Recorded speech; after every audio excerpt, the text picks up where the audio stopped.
శ్రీ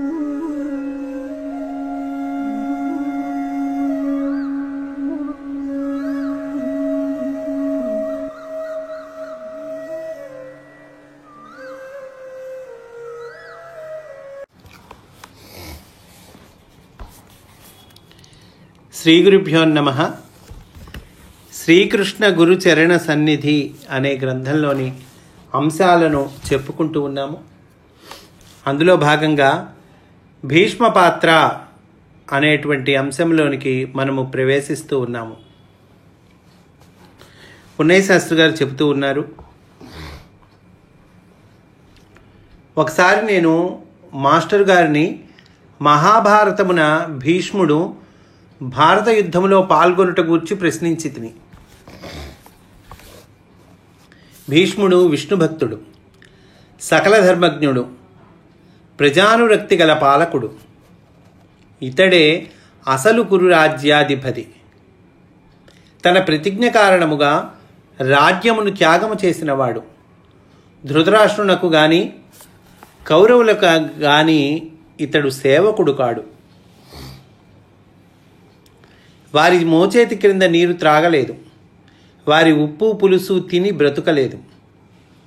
కావున ద్రోణుని వలె కౌరవుల వైపు నిలిచి ధర్మపక్షము వారకు పాండవులతో యుద్ధము చేయవలసిన అగత్యము బాధ్యత భీష్మునకు లేవు. అట్టిచో అతడు ఎందుకట్టు యుద్ధమున పాల్గొనుటయు సర్వసేనాధిపతిత్వము వహించుటయు చేసినని శ్రీవారిని ప్రశ్నించితిని. శ్రీవారు గంభీరులై ఇట్లనిరి, మహాభారతము మొత్తము మీద అంతుపట్టని ప్రశ్న ఇది. నాకును ఈ విషయమై సందేహము ఇట్లే కలదు. తదనంతర కాలమున వారి రచనలలోనూ ప్రసంగములలోనూ దీనికి నివృత్తి దొరికినది. ధర్మజ్ఞుడై పాండవుల విజయమును ఆకాంక్షించి ధర్మ విజయమునకై తాను ప్రాణత్యాగమునకై సిద్ధుడైన భీష్ముడు చనిపోయే మార్గం ఏంటి చెప్పమంటే చెప్పేశాడు ధర్మరాజు మొదలగైన వాళ్ళకి.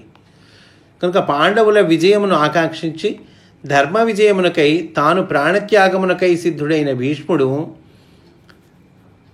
తాను కనకున్నను పెంచుట వలన ధృతరాష్ట్రుని ఎడలను అతను అందుడగుటచే తన చేతుల మీదుగా పెంచబడిన కౌరవుల ఎడలను వారు అధర్మపరులని ఎరుక కలిగి ఉన్నను మమకారమును విడువలేకపోయెను.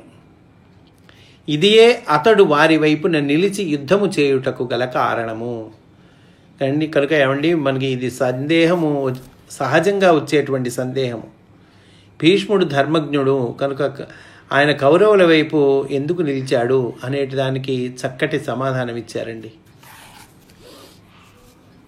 అటుపైన ఇరువురి సిద్ధులు అనేటువంటి అంశాన్ని ఇచ్చారు. ఆ అంశంలోకి వెళుతూ ఉన్నాం మనం. మాస్టర్ గారు ఒకసారి 19వ శతాబ్దమునకు చెందిన ఇద్దరు మహనీయ సిద్ధులను గురించి మాకు తెలిపిరి. ఒకటి గుంటూరు వాసియగు హజరత్ కాలే మస్తాన్, 2 సత్తెనపల్లి నివాసియగు ఫిరోజీ ఋషీంద్రులు. వీరు మహారాష్ట్రము నుండి సత్తెనపల్లికి తరలివచ్చి ఇచ్చట స్థిర నివాసం ఏర్పరచుకొనిరి. వీరిరువురును మంచి మిత్రులట. మస్తాన్ గారికి ఫిరోజీ ఋషీంద్రులను చూడవలెనని అనిపించినచో ఆకాశ మార్గమున ప్రయాణించుట ద్వారమున తత్క్షణమే సత్తెనపల్లిలో ఫిరోజీ ఋషీంద్రుల ఎదుట ప్రత్యక్షమయ్యేడివారట. అట్లే ఫిరోజీ ఋషీంద్రులను మస్తాన్ గారిని చూడవలెను అని అనిపించిన వెంటనే గుంటూరులో వారి ఎదుట ప్రత్యక్షమయ్యేడివారట. ఈ ఇద్దరు మహాసిద్ధులని శ్రీవారు తెలిపిరి. ప్రస్తుతము కూడా ఈ ఇరువురు సిద్ధుల పేరిట ఉత్సవములు ఈ 2 ఊళ్ళలో జరుగుతున్నవి. ఆ తర్వాత పూజా విధానము అనేటువంటి అంశమండి. మాస్టర్ గారు అనుష్ఠించుచున్న షోడశోపచార విధానమును నేర్చి దానిని ఆచరించవలెనని నాకు అనిపించినది. వారి అనుమతిన నేను వారి వద్ద ఒక నకలు వ్రాయబడినది ఉండగా దాని నుండి నేను వేరొక నకలును వ్రాసుకొని కొంతకాలము పిమ్మట అనుసరింపసాగితిని. ఇంతలో మాస్టర్ గారి దయ వలన, మా అన్నగారి కృషి వలన నాకొక పంచాయతనము లభించినది. అటుపైన కొన్ని ఏండ్లకు శ్రీరామనామ క్షేత్రము గుంటూరు వారు మాస్టర్ గారు రచించిన పురుష సూక్త వ్యాఖ్యను ప్రచురించిరి. దానిలోనే చివర అనుబంధముగా శ్రీవారు అనుసరించుచున్న షోడశోపచార పూజా విధానమును ముద్రించిరి. అటుపైన కొంతకాలమునకు ఇది సమగ్ర రూపము దాల్చి ఇప్పుడు ప్రచురింపబడుచున్నది. మాస్టర్ గారు తాను పాటించుచున్న పూజా విధానమును గుంటూరులో ఉండగా కొన్ని కాగితములపై వ్రాసి ఉంచిరి. అందు గాయత్రీ మంత్ర జపమునకు ముందుగా గురుస్మరణ సందర్భమున ఈ క్రింది శ్లోకమును ఉటంకించిరి. దీనిని నేను పఠించుట సాగించి తిని. ఆ శ్లోకాన్ని కూడా ఇస్తున్నారండి ఇక్కడ. మాస్టర్ గాయత్రీ మంత్ర జపానికి ముందుగా ఈ గురుస్మరణ శ్లోకాన్ని చదివేవాళ్ళటండి. ఆనందమానందకరం ప్రసన్నం జ్ఞానప్రసూనం నిజబోధయుక్తం యోగీంద్రమీఢ్యం భవరోగ వైద్యం శ్రీమద్గురుం నిత్యమహం భజామి. ఈ శ్లోకకర్త ఎవరో తెలియదు. మాస్టర్ గారే స్వయముగా రచించి ఉండవచ్చునేమో. ఏమైనను గుంటూరు వీడి విశాఖ చేరిన పిదప ఈ శ్లోకమును వారు బహిరంగముగా ఉదాహరించినట్లు తెలియదు. అట్లే శ్రీవారు గుంటూరులో దేవీ భాగవతమును ప్రారంభించుటకు ముందుగా అనుదినము 2 శ్లోకములను భక్తి శ్రద్ధలతో పఠించడివారు. అందు మొదటిది అక్షరం బ్రహ్మవాగ్బీజ మహర్దివముపాస్మహే వ్యాహృతిశ్చైవ గాయత్రీం సావిత్రీం చ సరస్వతీం. అనుదినము 2 శ్లోకాలను భక్తి శ్రద్ధలతో పఠించేవాళ్ళటండి. ఎప్పుడు దేవీ భాగవతాన్ని, ఆ ప్రవచనం ఉంది కదండి, దాన్ని ప్రారంభించడానికి ముందుగా. సరే, మొదటిది చెప్పుకున్నాం. దీనిని ఎవరు రచించిరో, ఇది ఏ గ్రంథము అందలిదో తెలియదు. ఇది మంత్రశ్లోకము. రెండవది పూర్తిగా నాకు గుర్తులేదు. 2వ శ్లోకం పూర్తిగా గుర్తులేదు అని కొంత భాగం మనకు అందిస్తూ ఉన్నారండి. నారాయణ శ్రీమాన్ శంఖచక్రాది లక్షణ ఛంద పాద కల్పహస్తస్తదా వ్యాకరణానన శిక్షానసో జ్యోతిషాక్షో నిరుక్త శ్రవణశ్చయ. వేదాంగములు తన దేహభాగములుగా గల వేద పురుషుండు ఇందు నుతింపబడెను. దీని రచయిత శ్రీవారి తండ్రి గారి గురువు గారగు భగవాన్ శ్రీ విక్రాల రామచంద్రాచార్యుల వారు అని అంటూ ఈ పూజా విధానము అనేటువంటి అంశాన్ని పూర్తి చేశారండి. సాధకుల పొరపాట్లు, దిద్దుబాట్లు అనేటువంటి అంశంలోనికి మనము ప్రవేశిస్తూ ఉన్నాము. 1963 ప్రాంతమున మా బంధువు ఒక ఆయన మాట్లాడు తీరులో దొరలుచున్న ఒక అసభ్య పదము అనుకరణ మార్గమున నాకు అభ్యస్తనమైనది. గోపిరెడ్డి నా ఈ అసభ్య పదోచ్చారణమును గూర్చి కలత చెందినవాడై శ్రీవారికి నివేదించెను. శ్రీవారు నవ్వుచునే సరదాగా ఆట పట్టించుచు నాకు చొరక అంటించిరి. ఆపై ఆ అభ్యాసము నన్ను వీడినది. ఇంకా ఎట్టి అసభ్య పద విన్యాసము నాకు అభ్యాసముగా లేదు.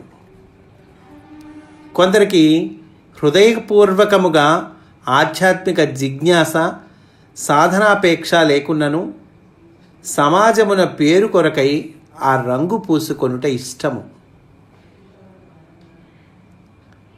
అంటే ఆ సమాజంలో పేరు కోసం ఆధ్యాత్మిక రంగు పూసుకోవటం ఇష్టంటండి కొందరికి. గుంటూరులో ఒక సంపన్నుడు విలాస వస్త్రధారణ చేయుచు దివ్యజ్ఞాన సమాజ శాఖలో సభ్యత్వము వహించెను. అప్పుడప్పుడు శ్రీవారి గృహమునకు ఏతెంచి వారి అమూల్య కాలమునకు ఇబ్బంది కలిగింప యత్నించడివాడు. తలాతోకాలేని ప్రశ్నలను కురిపించడివాడు. మాస్టర్ గారు ఎంతయో కరుణతో ఓపికతో అతనికి సమాధానములు చెప్పుచునే అతని సాంగత్యమున తన అంతేవాసులు పడకుండా జాగ్రత్త పడిరి. అతని యుక్తులకు వారు లోబడకుండా నిలిపిరి. అట్లని అతనిని ఎప్పుడునూ పరుషముగా పలుకరింపలేదు. శ్రీవారి సౌకుమార్యము అతనిపై ప్రభావము చూపినది. కాలస్వరూపుడగు దేవుని మాస్టర్ గారు ఎంత శ్రద్ధతో అర్చించుచున్నారో బోధపడిన ఆ కుహన జిజ్ఞాసువు ఇక శ్రీవారి ఇంటికి రాకపోకలు మానుట జరిగినది. కొందరు చెంచల స్వభావులు మంత్రములను గురువులను మార్చుచుందరు. మరికొందరు వివిధ మంత్రములను జపించుచుందరు. ఏ ఒక్కదాని యందును పూర్తి విశ్వాసము లేకపోవుటయే కారణము.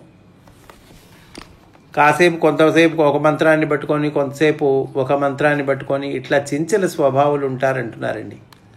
ఏ ఒక్కదాని యందు కూడా పూర్తిగా విశ్వాసం లేకపోవటమే దీనికి కారణం అంటున్నారు. ఇట్టి వారికి పనికి వచ్చినట్లుగా మాస్టర్ గారు భగవద్ రామానుజుల ప్రవచనమును ఒకదానిని ఉదహరించుచుండేవారు.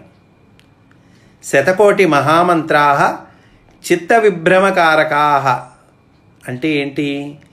అనేక మంత్రములను జపించుట వలన మనస్సు విభ్రాంతికి లోనై ప్రశాంతిని స్థిరత్వమును కోల్పోవును.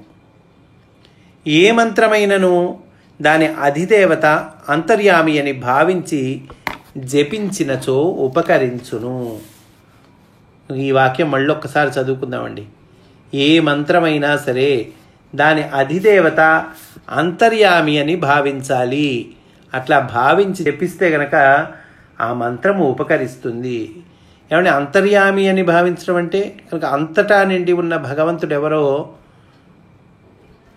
ఈ మంత్రమును మనం ఏ మంత్రం పట్టుకున్నా ఆ మంత్రమునకు అధిదేవత అంతటా నిండి ఉన్న భగవంతుడు అని భావించి జపించాలట. అప్పుడు ఉపకరిస్తుందట ఆ మంత్రం. మంత్రములలో ఇది గొప్పది, ఇది తక్కువది అని భావించుట నైత్యము. కొందరు భగవంతుని ఆయా ఇష్టరూపములలో తమ స్వార్థము తీర్చుమని కొలుచుచుందరు. ఒకడు తన తమ్మునిపై ఆస్తికై దావా వేసి వెంకటేశ్వరుని కొలువగా తమ్ముడు ఆంజనేయుని కొలువు సాగినట. అన్నదమ్ములు ఒకళ్ళపై ఒకడు దావాలు వేసుకున్నారండి. అన్నగారేమో వెంకటేశ్వర స్వామిని ప్రార్థిస్తున్నట్ట, నేను కేసు గెలిచెట్టు చూడాలని కోర్టు కేసు. తమ్ముడేమో ఆంజనేయ స్వామిని కొలవసాగేట. ఇరువురి ప్రయోజనములు స్వార్థమే, పరాపకారమే. పరోపకారం కాదండి, పరాపకారం అంటే పరులకి అపకారం కలిగించేది. వెంకటేశ్వరుడు ఆంజనేయుడు ఒక్కరే కదా. అన్నదమ్ములలో ఏ ఒక్కరి వైపునకు స్వామి నిలబడడు. భక్తి అనగా జీవుల రూపంలోని సర్వాంతర్యామిపై ఎనలేని పరమ ప్రేమ నిరంతరము సంతతధారగా అవిచ్ఛిన్నమై శ్రవించుచుండవలెనని బోధించుచు మాస్టర్ గారు రామానుజాచార్యుల వారి వాక్కును ప్రస్తావించిరి. భక్తి నీటిధారవలే కాక తైలధారవలే సాగవలెనని భగవద్ రామానుజులు ప్రవచించిరి. భక్తి అటండి నీటిధారలాగా కాదట, తైలధారలాగా ఉండాలటండి. అట్లా సాగవలెను అని భగవద్ రామానుజుల వారు చెప్పారట. ఆ తర్వాత పై మ్యాండమరిస్ దేవత.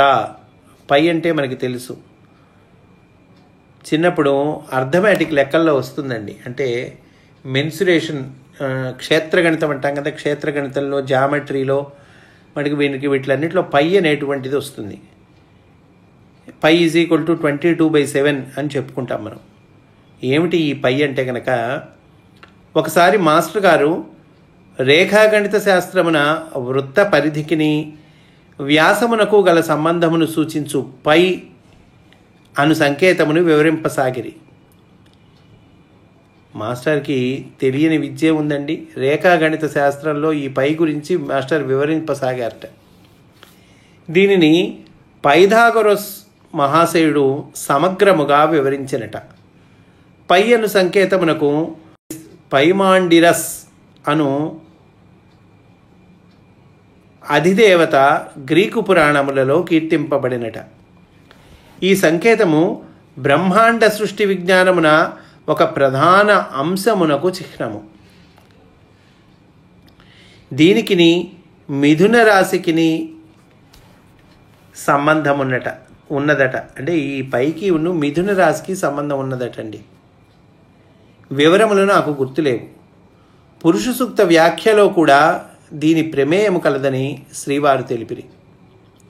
నేను తప్పులు చేసినప్పుడెల్లా పశ్చాత్తాపము చెందుచు దీర్ఘకాలము ఆవేదనకు గురియగుట శ్రీవారు గమనించిరి. తప్పు చేసినప్పుడల్లా అయ్యో తప్పు చేశానే అని ఆవేదనకు గురి అయ్యేవాళ్ళటండి పుణ్యశాస్త్రి గారు. ఆ విషయాన్ని మాస్టర్ గమనించారట. పశ్చాత్తాపము చెందిన వెంటనే ఇక మరలా ఆ తప్పు చేయని స్థితికి చేరవలయునే కానీ మరలా చేసిన దోషమే తలచుచుండుట వలన దాని బలమే పెరిగిపోయి మరలా అదే తప్పు చేయుట జరుగునని శ్రీవారు హెచ్చరించిరి. కనుక ఒక తప్పు చేస్తే దాని నుంచి పశ్చాత్తాపడాలి, నేర్చుకోవాల్సింది నేర్చుకోవాలి.